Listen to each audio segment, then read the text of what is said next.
Unleash the power of purpose with impactful business voices, hosted by Nancy Baki and Anita Larsen.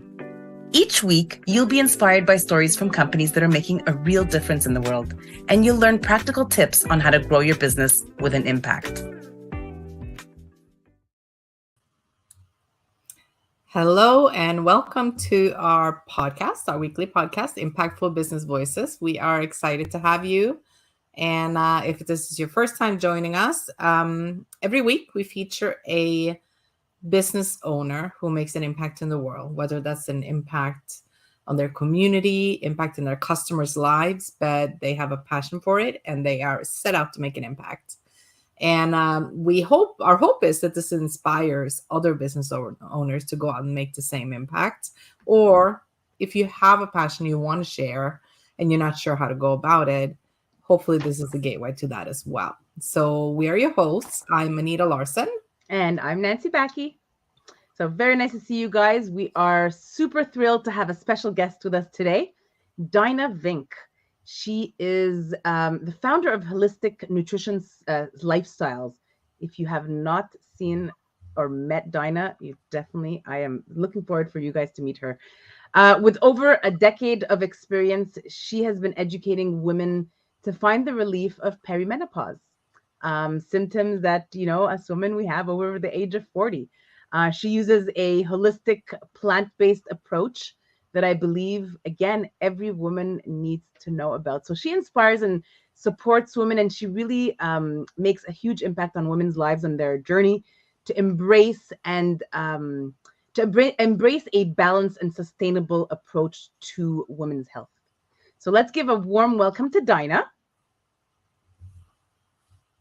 And she should be on here shortly. There she is. Oh, and we lost her.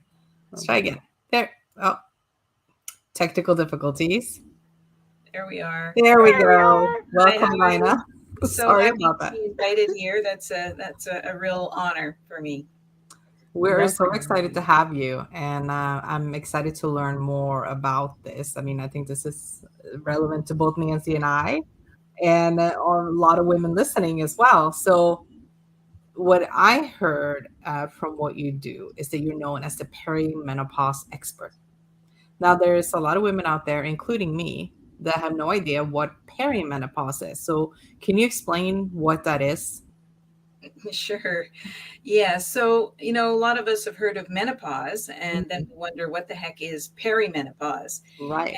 And so I chose to talk more about perimenopause because that's where all the action happens, right? That is the transition period between your normal fertility levels and when your fertility has gone completely down, your period has stopped for 1 year, and then you're in menopause. So there's a lot of adjustment and, physical, mental, emotional that goes on in that period of perimenopause. And so, that's the part that, where women are typically wondering what's going on and are looking for some kind of support. So this is really the period that leads up to menopause, to when you are in full-blown menopause. It's all the dreadful excitement that happens leading up to that, is what you're saying. Yes, and it can last, for some women, it's as short as 3 years. For me, it was 13 years, but it can last even longer, up to 17 years. So this is a pretty significant chunk of life, and it's not something you can just say, oh, it'll go away. Sure, it'll go away, but it's, it can really take a while to move you through that process. And even once you reach menopause, there can still be a lot of symptoms that continue. It's not like that's a magic period where all of a sudden you're like your former self again. So there's a lot to learn. And, I think some of the symptoms that happen during that time, I think we're all familiar with, the hot flashes and mood swings, probably things like that. But can you go through some of the most common symptoms that women experience during that phase? Sure. So, when it started happening, or before it happened to me, or before I knew it was happening to me, I anticipated hot flashes and period changes. Mm-hmm. That's kind of what I expected, but there was a whole lot more going on. So usually women start experiencing it with fatigue. There's this just immense fatigue that happens all the time. And you may even be getting 8 hours of sleep at night, but it's not a restful sleep, and you're not feeling, energized or really ready to get up and, tackle your day. So that's the first sign. There's brain fog that can happen. And, I work especially with professional women. So some of these workplace symptoms can be really difficult. If you have brain fog and you're forgetting names, you're losing your words, and you're not sort of putting ideas together in a sort of a value add way and coming to clever conclusions like you used to, that can be a problem.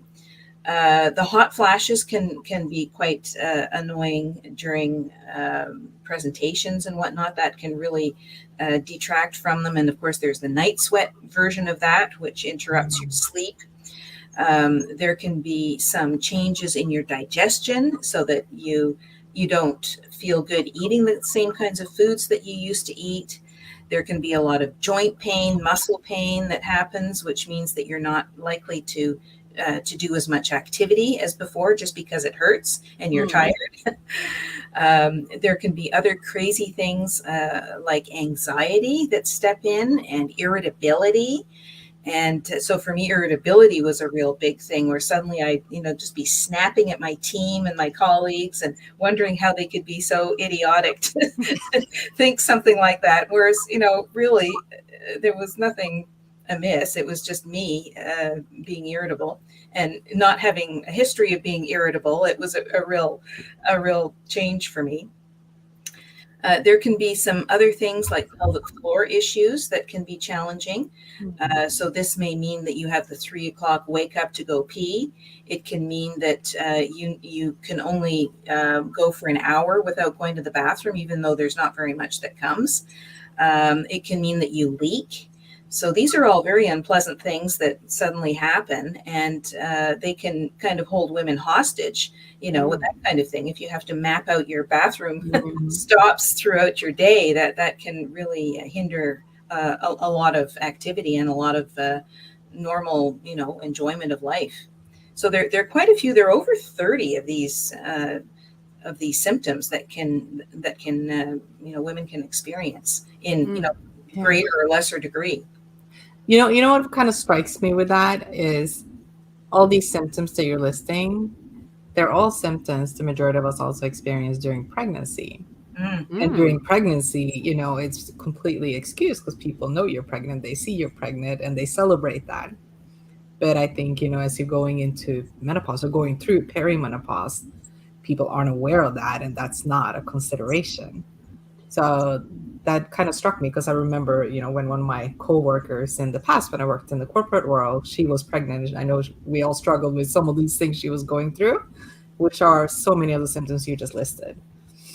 And Anita, you're so right, because, when I first met Dyna a few years ago, I heard her exciting story, and I always believe a business comes from something personal. And she's gone through it for 13 years. I didn't even know it was 13 years that she went through it. But that's how she really started her business, right? And it's funny because when I first knew some of the symptoms, I was like, oh, no, I don't have that. But then as I started reading some of her emails, following her on Facebook, I'm like, oh, my God, I might have one of those two things. That might be coming really soon, and I think it's so important for these women to, when they're going to the doctor, because they're, how most human beings, they go to the doctor, find a pill and hope and pray that it's going to get better. But that's not how perimenopause really works. And Dyna, we know that you're impacting many women today that are suffering from perimenopause and all these symptoms. Can you just share with these women, I know you shared that this is, it started with you, but can you share a little bit more how you started and how you got to where you are today? Well, so the first 2 years, I didn't know what I was experiencing was perimenopause.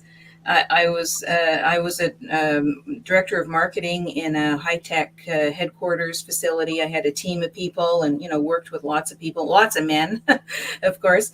And I started noticing that I was feeling different, that I didn't have the same energy. I was used to putting in, 60, 70-hour weeks. And then I started feeling like I wasn't being quite as productive as I used to be in that time. Like there was that irritability that came up. I had indigestion. I started getting joint pain. And yeah, I was quite physically active. I would ride something like, I don't know, several hundred kilometers a week on my bike, Wow. and then extra long distances on weekends. And I was hiking. I had a house to take care of, lots of things on the go. But there seemed to be something wrong, and I didn't feel as energetic. I started to have those 3 o'clock wake ups, and I took all these things to the doctor, my list of symptoms, and it wasn't anything I could really put my finger on. And she just shrugged it off, and she gave me this diet. I had gained, I think, 10 pounds at that point, mysteriously. And she gave me this diet, and it was this low carb, high processed food, high carb, lots of processed food diet. And I looked at that and I said, well, if I would eat that, I would, I'd gain 15 pounds in a month. Like, I don't know what this diet thing is you're giving me, but it's not a recipe for success. And she started body shaming me, and I was, Wow. I was so irritated. I said, look, you're clearly not listening to me, and this is not helpful. And, this has not been a helpful consultation at all. And I left. So then a few months later, I started getting the hot flashes. And that's when the penny dropped. Then I understood, okay, this is what's happening. It's perimenopause. And so I went back to her, and she said, oh, and no apology or anything. Oh, she gave me, she asked me if I would like some HRT, hormone replacement therapy. And I said, okay, let's talk about that. And she started rattling off all these very terrible sounding threats that I couldn't be on it for more than 2 or 3 years because it was very dangerous, and that there was a high risk of breast cancer and heart disease with this, with this medication. So it had to be sort of a quick transition. And of course, no one knew that my perimenopause was going to last 13 years, right? So I said, oh, okay, well, let's try it and see. And I was having, at least 30 hot flashes a day. I've been tracking them so that I had some data to bring to the doctor, and sometimes as many as 60. So I started taking the HRT, and after 3 months, I had no change in the hot flashes. And that was, and I didn't even know that some of these other symptoms were connected with perimenopause at the time. So, so I just went back and I said, HRT isn't working for me. And so that's it. It was either take it or leave it. There was no, let's try another medication. Let's change the dosage. Let's talk about lifestyle methods. Nothing. It was just, okay, we tried it. That's it. That's all. And so that was quite discouraging. So I talked to my trainer about it. I talked to my dietitian about it, and they were no help. My trainer gave me a boot camp to do. And if you're a woman in perimenopause, you know that these extreme sports are not exactly what your body usually wants. Unless you're a highly trained athlete, these things can be quite negatively impacting. And, the next day I'd just wake up like a piece of, just like a rag. It was awful. And my dietitian gave me the same diet that my doctor had given me. So, here were my trusted professionals that I thought would help me, and they didn't. So I just started diving into the research to find out what was going on, and started looking at the women's aging research, and slowly started to put together, some kind of commonality between what the different reports and the studies we're talking about. And that formed the basis of what I started to do for myself, which was, treating myself without medication, but using lifestyle approaches. And so later on, I thought, okay, I'm probably not the only one who has these problems, these challenges. So, that's kind of where we're at. Dyna, it's incredible because, like doctors only know what they're taught, right, in those books. They Yeah. don't know what else. They're trained to just, here's a pill. And I've gone through my series of doctors, so I totally understand. And that's why you know, when you work with the specific food that your body needs or not needs, Yeah. or the specific exercises, every woman needs, over the age of 40, needs to know, even if they're not even suffering from any symptoms. It's very important to at least get to know what to do. Just have the idea, because you know, you never know. Maybe a woman, I mean, does every woman experience perimenopause? Or if they go through a few of the Yeah. food habits, exercise habits, they may not go through that. Yeah. Well, of course, every woman goes through perimenopause and menopause, right? There's no disputing that. And about 80 of them experience symptoms that are, that they notice, that are, that are quite noticeable. 60 of them, they're quite significant.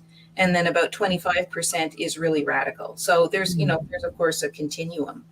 But, as you said about doctors are very tied to the pharmaceutical industry. Right.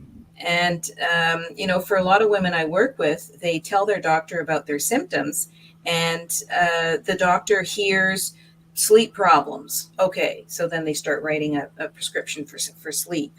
They take blood pressure, and they see blood pressure is increasing, and blood pressure medication, we can do something for that. So it's not really all that helpful because they're overlooking the root cause of it all. Absolutely. Yeah. So they're treating the individual symptoms and not the underlying. The And root cause. yeah, and so I said, well, why is that? And so then I found some research that explained it, and it's because menopause, or hormone changes, are not covered in med school. So doctors don't know what to do, what to check, what to ask, anything, unless they go in for endocrinology, which is the study of hormones. So this is why, and that goes for gynecologists as well. So gynecologists are focused more on the whole, reproductive system and for babies, not for winding it down to a post-puberty kind of a situation. Mm-hmm. Yeah. So to your treatment and what you do in your practice for women, I heard that you developed a perimenopause symptom stabilizer method. Yes. So can you talk to us about that? What is it? How did you come up with this method? What does it do? So it's a holistic approach where we look at a number of different approaches, right? So it's a combination. And together they work to stabilize. And it's not like you can say, well, I want to take food because I have headaches, right? So it's not sort of that direct correlation, because all four of them have an impact at some point, and they're all interconnected. But what the stabilizer method does is it uses food as medicine. So when you start changing your diet, and these are just tweaks. I mean, this is not radical changes, at least for most women. What you want to do is you want to reduce the amount of inflammation in your body. And by doing that, it's mostly a matter of removing processed foods, adding a lot of vegetables, and removing sugar. So there are a couple of things to do there, but it can make a big difference in your gut health, which is, the gut is like the second brain. So that's a big deal. So food can have a very fast impact on your digestion, on your brain fog, on your sleep, right? So it can have some very quick impacts on these muscle and joint pain. And then the second one is getting sleep, getting what I call restful sleep.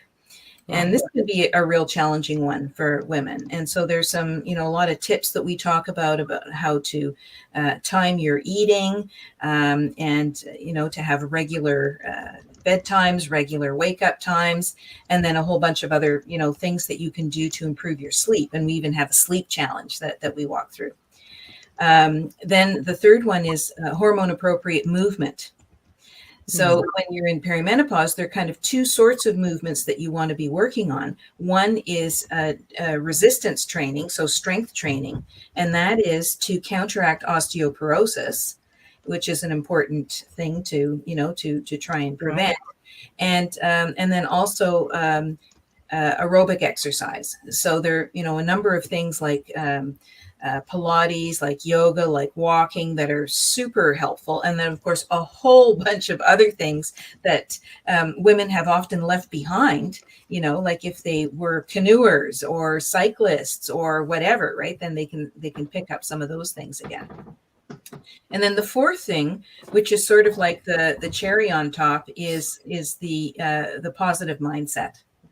And, this all this kind of ties it together, because there's the old adage from Henry Ford, is that whatever you think is true and is possible is, right? Yeah. Whatever you think isn't true or possible is not. So it's whatever you believe. Yeah. So it becomes really important to kind of reconcile with your body, to say, this is how my body is. I'm learning to understand it. And my mindset is my biggest tool in making that happen. So we have a number of what things that we do. I recommend meditation. There's a gratitude study that we do. There's aromatherapy that can help. So a lot of interesting things that can promote and sustain a positive mindset. So together, these four approaches can make an enormous difference on the way that women feel, how they can show up each morning for work, how they can, direct their energy in really fulfilling ways. So it's really what we should be doing as women every day. We need to care for ourselves, care for our bodies, care for our mind.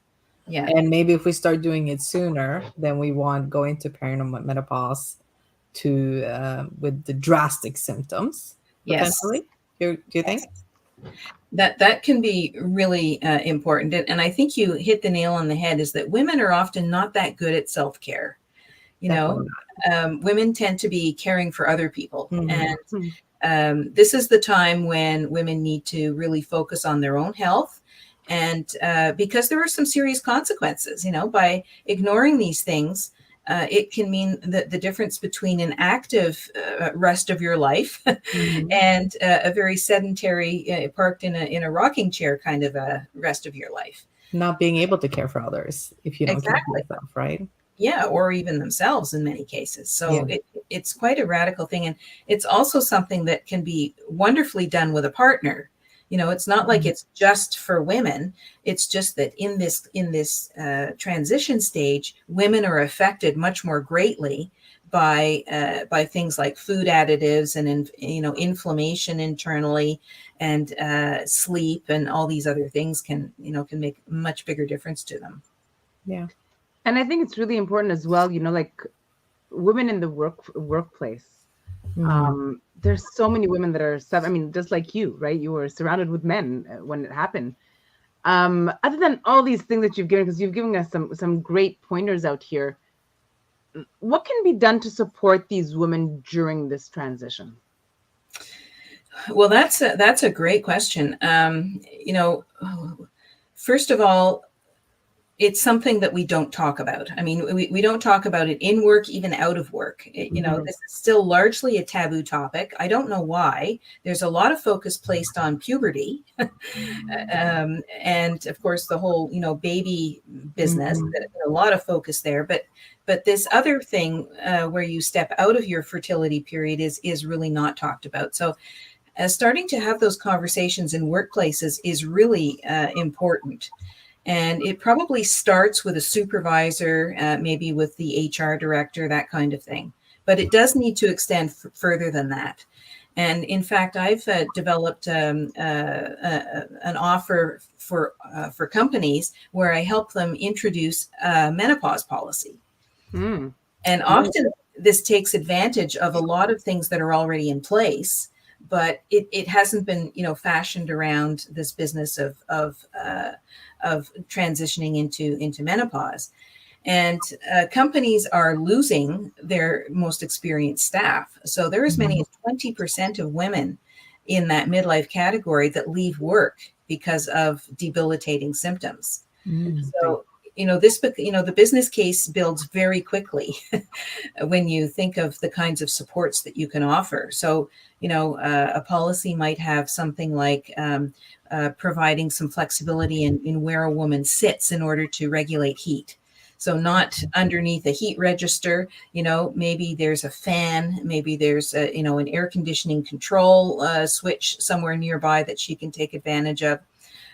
She needs to be near water often, or a quiet space, because this irritability that women get, it's often because of overstimulation of noise. Right. Or the guy in the cubicle next door who starts crunching on something disgusting, right? All of a sudden, that becomes like a really big irritant, whereas before you just didn't even hear it. So having a quiet space for women to go to get away from that. It can mean being able to work from home during days where there's a very heavy period flow, and during those times she may have to go and change her protection every hour or so. So it can mean a lot of different things. It can mean ability to go to a medical appointment without having a big scheduling challenge. So there's some things that can be done that are really fairly simple. And in the UK, they're like way ahead of us. And it's now come down to legislation that's coming out, where there's a responsibility on the part of owners to take women's menopause situation into account. And if they don't, then they can be fined pretty significant fines. So, I expect that we're moving in that direction, but it's already happening in the UK. I think it's that's wonderful to hear that it's already happening in the UK. You said 20%. Yeah. Now, is it? Are they dedicating that 20% to perimenopause, or are they blaming it to, I don't know, the fogging and all that, or is it really directed to the perimenopause? Well, it's all the symptoms, right? So the combination of all the symptoms can become debilitating. So however that, the individual woman experiences it, it just becomes too much. And she says, look, I'm embarrassed about my performance. My production is down. I'm not as productive as I was. I can't rely on myself. I don't want to be embarrassed. And they basically recuse themselves. And I know I did that to some extent, in that I didn't put my hand up for a promotion, and we were being acquired, and I was in a head office. That wasn't going to be a head office anymore. So obviously I wanted a head office position where I could, run the marketing programs, which is the way most companies are set up. And I didn't even put my hand up for it. And pretty soon I left the company and I went to another company, a small startup where I had a very nice sphere of influence, but of course within a much smaller pool. Mm-hmm. So there are a lot of things that that women can do that pulls them out of their their normal work environment. But 20% is the number that's coming up from the research. There's a lot of women entrepreneurs out there, and there's more and more as we come. So as a woman entrepreneur yourself, how have you balanced the demands of running a business with the challenges of navigating perimenopause? And what lessons have you learned from this experience that you're passing on? Well, I've learned how important self-care is. Mm-hmm. And, there isn't a day goes by that I don't go for a walk. So even if it's a half-hour walk, I always go for a walk. And then I have my resistance training that I do first thing in the morning before breakfast, right? So there are things that you pack into your day so that it doesn't seem like a whole lot. But if you add it all up, it's probably, an hour and a half of stuff, which perhaps women were not used to doing before. So sometimes you can multitask in the sense that, I have to run errands, so I'm walking, and that's, then you can take care of that time. But that's, I think, the most important thing to handle. And for women who are always caring for others, that's something that has to be a choice. That isn't just going to happen. Well, you said something that's so important, because we're all three women over here. I mean, we've got moms here, we've got sisters, we've got sisters, aunts, cousins, friends, we're wives. If we don't think of this now, it's exactly what you said earlier, right? We're not going to be able to take care of these people that we're taking care of now. So when is the right time? It's like now. It's like yesterday. Let's get it. Right? Yeah. So no, that's wonderful. Yeah. It's funny because the side effects are longevity and good health, right? So yeah, exactly. Absolutely. Yeah. That's something we should take time for. Absolutely. Yeah. Even as busy entrepreneurs. Yes. But going back to what you said about your treatment and the holistic food-based approach in addressing some of these symptoms, are there like specific foods or food groups that women should avoid? I mean, you mentioned no sugar, but other things that they should avoid or minimize during perimenopause to reduce the symptoms? Yeah. So processed foods are particularly unhelpful, and they have a lot of flour contents in them. So wheat is very inflammatory. So that's probably the biggest thing to avoid. And so, people don't like that because that means bread and pasta and that kind of thing, right? Yeah. But women don't digest that very well anymore. And so those are things that can be real troublesome, and especially with the propensity to gain weight during perimenopause and menopause. If you're not digesting well, then you end up, putting that residual into extra weight on your body. So those are big things to avoid. But to add, what do you add into your diet? It would be a lot of fluids. First of all, most of us don't drink even half enough fluid that we need to, and a lot of vegetables and some fruits. So that's really where it's at. So starchy vegetables can be eaten a few times a week. So say a quinoa is more of a grain, maybe some sweet potatoes, squash are really nice. Winter squash. So those are nice to have, but not probably every day. So lots of vegetables and lean protein, and of course healthy fats like extra virgin olive oil. Those are some of the best ones. Avocado oil, coconut oil are also good. Great. Are there any common misconceptions about, well, like you said, people don't seem to know enough about it, but what they do know, are there misconceptions around perimenopause and an overall holistic nutrition that you could address? Well, I think the biggest myth or misconception is that their doctor can help them. And the big one.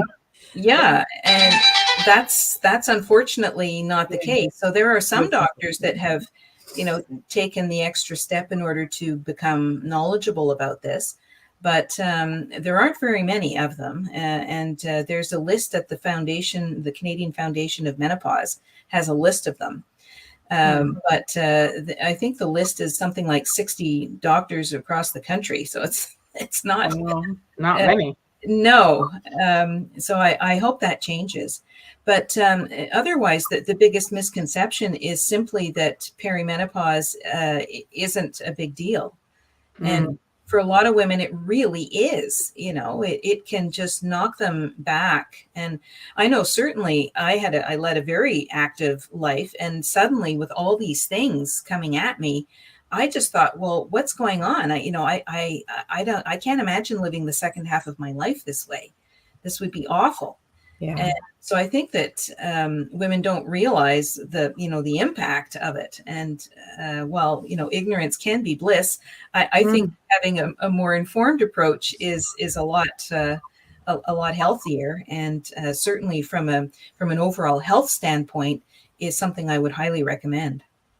It's funny, when we first met, if you remember, I had introduced you to a gentleman, and we were so surprised how he was like, oh my God, my wife is going through that, right? And I think it's so important that men also do understand what's going on, because some women don't even realize what's going on. And then, the husband or the, boyfriend can say, I think you're going through perimenopause. You need to speak to Dyna. But Dyna, can you share some success stories of the women that have gone through your program, they've seen the improvements in their health, their well-being, their career, their family, their whole life, really. Yeah. Well, so there was Natalie, and she was in the finance sector, and she was feeling pretty dragged out. She had a family with some kids. Her kids were teenagers, so they were probably at the irritating age, if but not really all that demanding, anymore. And she came to me and she said, I'm just so tired. I don't know how to carry on. I think I'm probably going to quit my job because I don't, I can't keep all these balls in the air anymore. And she couldn't sort of, recuse herself from her home life, really. So it meant that her work life ended up being the one that she was considering leaving. And so after going through, I guess she was about 3 weeks into the 8-week program, and she went, wow, this is really starting to feel better. I'm starting to wake up with more optimism, and and then by the end of the 8 weeks, she said, okay, now I understand what's happening. I have the tools to carry on. I have no intention of leaving my job. There's some changes that she was going to make at home, so that she wasn't being as, I guess, her kids weren't irritating her so much, that she was going to share some information and with her spouse, right, to help them understand what this is all about, and to not irritate her. Warning.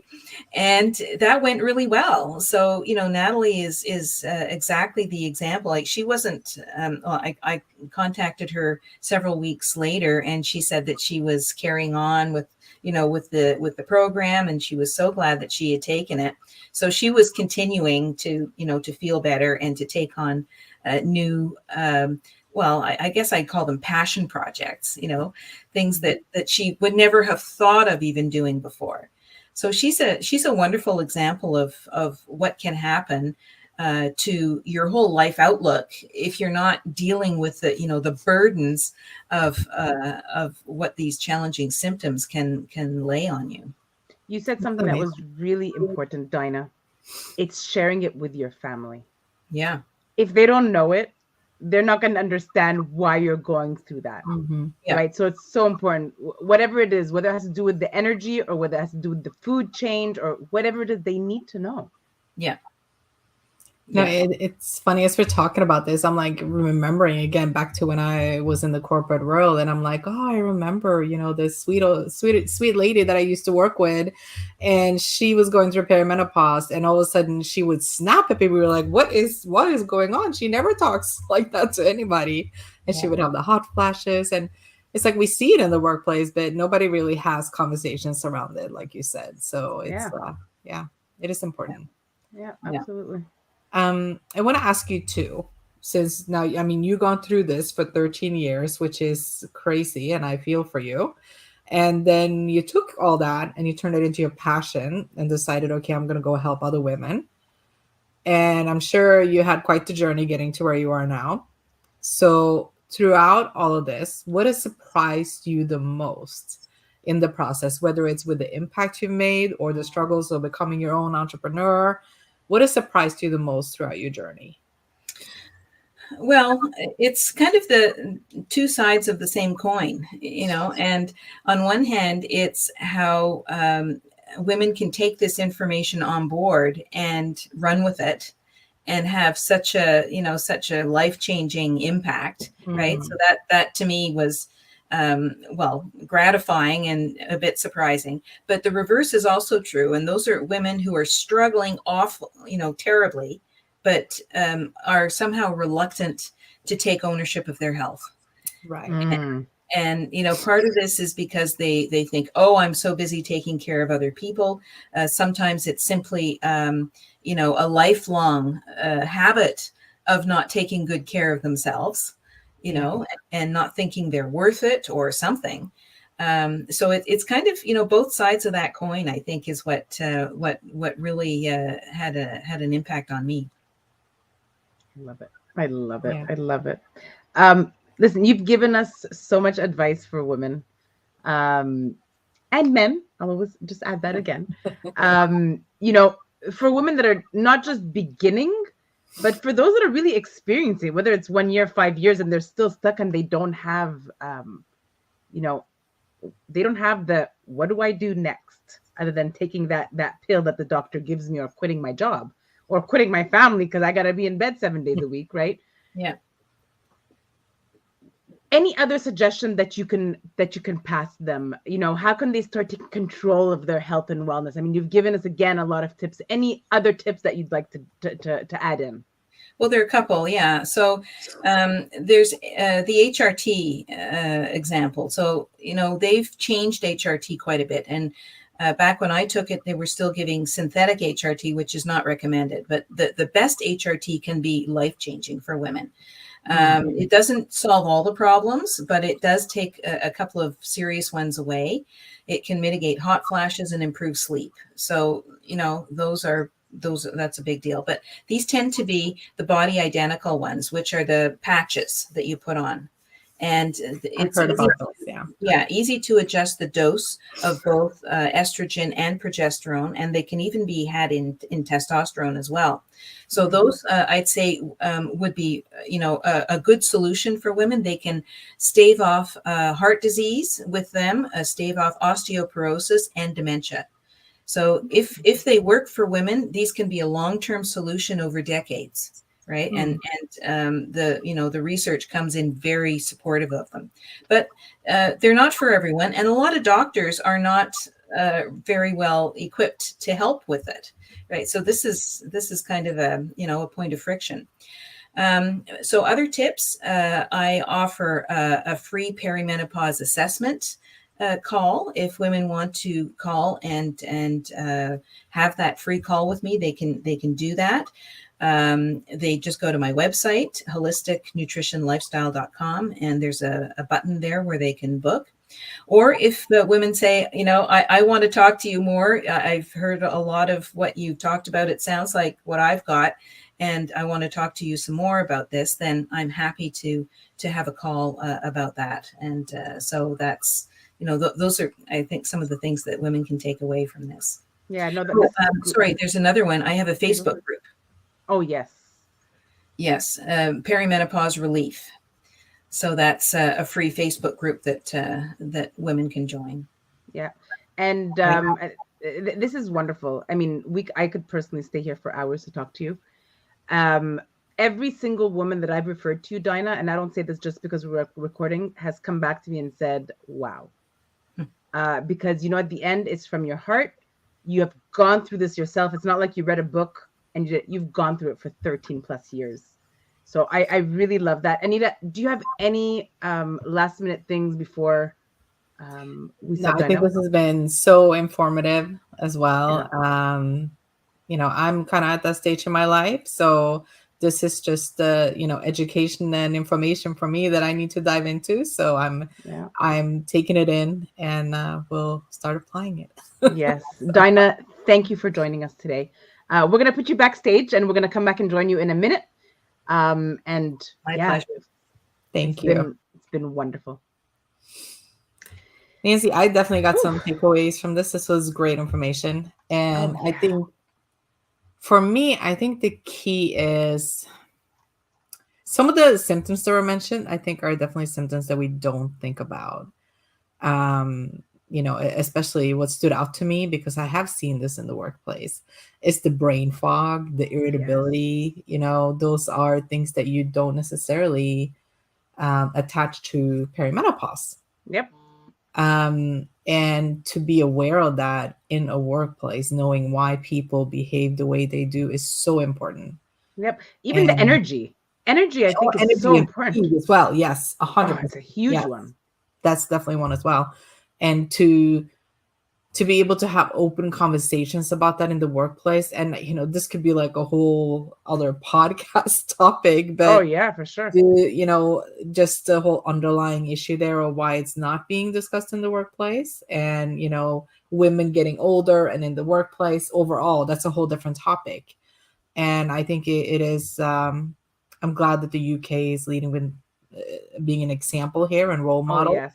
Oh, And yes. I think that it's so important to open up those conversations and being aware of how it impacts women in the workplace. That's Absolutely. my main takeaway. Yeah, and you know, how many women do I know sleep 8, 9 hours and they still wake up hungry and Yeah. they still wake up tired, Tired, right? right? Tired and hungry. You know, and hungry, you know, yeah. Sometimes we're overeating and sometimes we're undereating, right? And Mhm. sometimes we don't realize the why. You know, but again, I'm repeating this one because Dinah said this a few times and it's so important.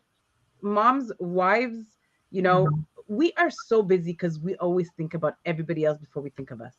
Yeah. And once we reach that age of 40, even though I suggested before, we got to start taking care of ourselves, right? We have to be able to have our regular bedtimes and wake up, you know, at regular times. And if we're having a sleep challenge, it's not just running to the doctor and getting that sleeping pill that they're going to probably Right. refer us to, right? Yeah. Um, Also, I'm glad that she says she walks every day because I've been doing that for about a year and a half now, every day, unless it's like minus 30.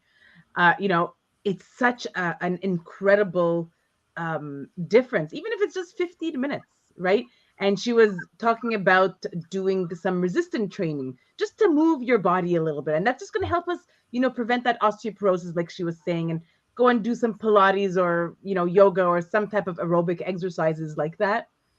Um, Also, another really important takeaway, which, you know, we hear all the time, but we don't always do it, is having that positive mindset. Yes. You know, Yes. I love that.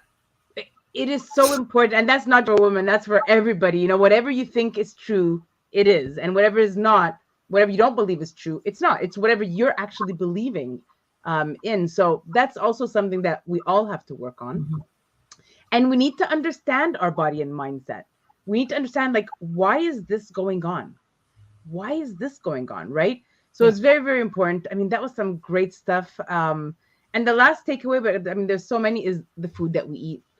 I mean, not eating white flour, it's very difficult, but we need to do it. And I noticed that 2, 3 years ago, I stopped eating white flour. Call it 90% because I still have 10% of the time that I'll still eat white flour.